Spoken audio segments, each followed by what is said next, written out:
Hi, Steve, here at my workshop in Bellevue. Well, it got delivered. My box got delivered from the NIsh School of Woodturning out in Provo at Craft Supply. And inside this box are the things that we made at the week-long course. So let's see what's in here.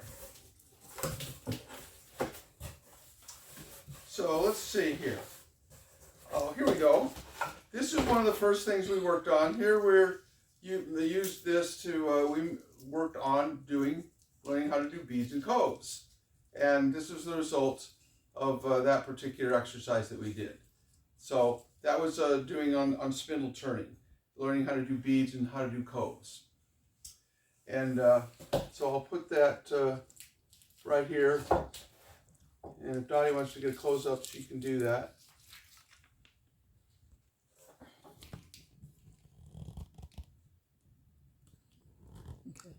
Okay. All right. So then we learned how to do a vase, and that's what this is here. This is a vase that we learned how to turn, and this particular one we put this is a test tube from a chemistry lab. It goes down inside of it, and so you can put water in there, put flowers in it. So that was the vase that we learned how to make. And I'll put that over there. Alrighty.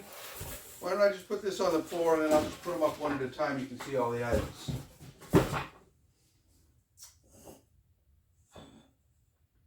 Okay. So then we turn this bowl. Okay. So you notice that it's oblong. You might want to say, well, how do you turn an oblong bowl on a lathe? Well, you don't. You turn a round bowl on a lathe and you use wet wood. And then you let it sit and it becomes oblong. That's how you get an oblong bowl off of a lathe.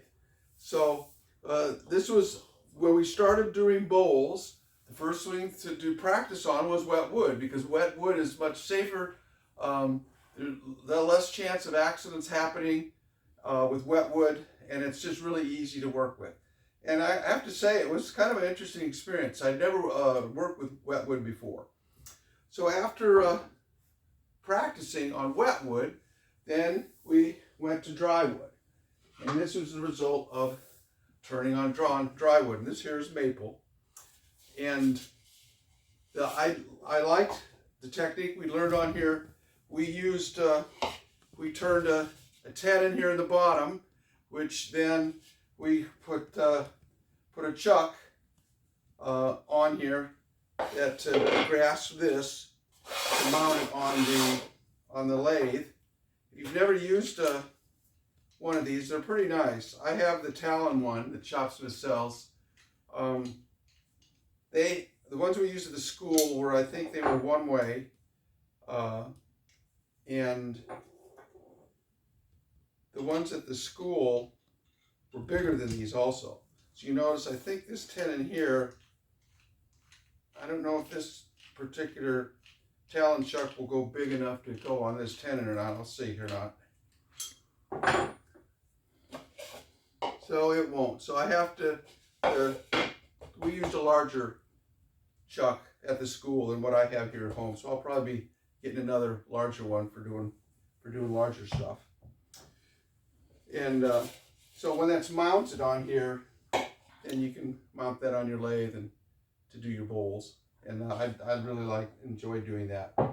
So the nice thing is in here you get a clean bottom without having to put screws in the bottom using faceplate. All right. Then let's see here.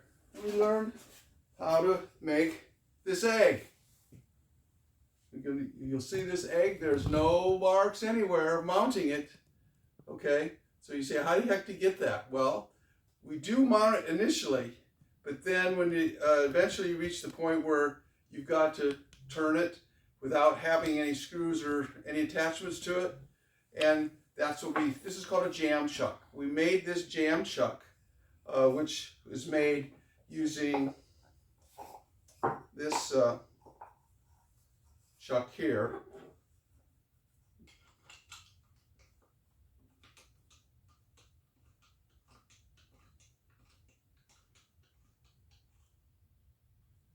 So there's a tenon turned on the bottom. So this gets turned on the lathe, and then you hollow out the inside until it's exact size that your egg can fit in there with friction.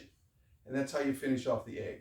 That was a pretty cool technique. So we learned this technique of doing jam chucks that for any project you're working on, you just make your own jam chuck to fit the particular task you're doing. And so that's the egg, and this is the jam chuck. And then we did a linen box. And this is out of hard maple, this one that I made. And there's the inside. You want to get a close-up of that. And that's the inside of the lid.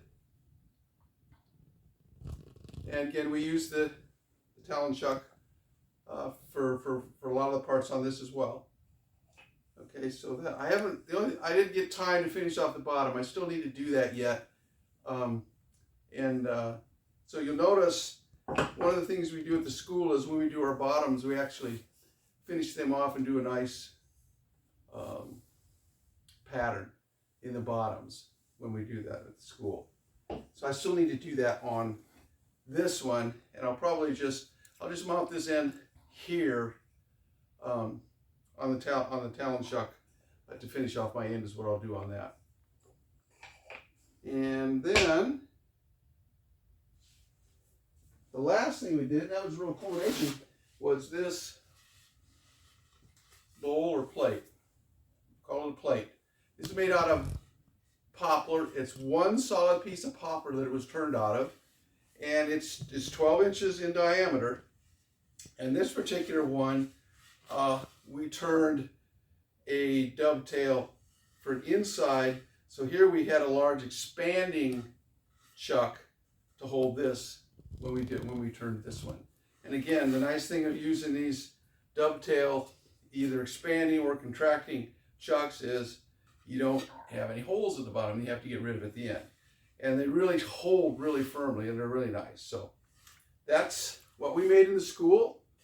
And so that's the end of this video. See you on the next one. Thanks for watching.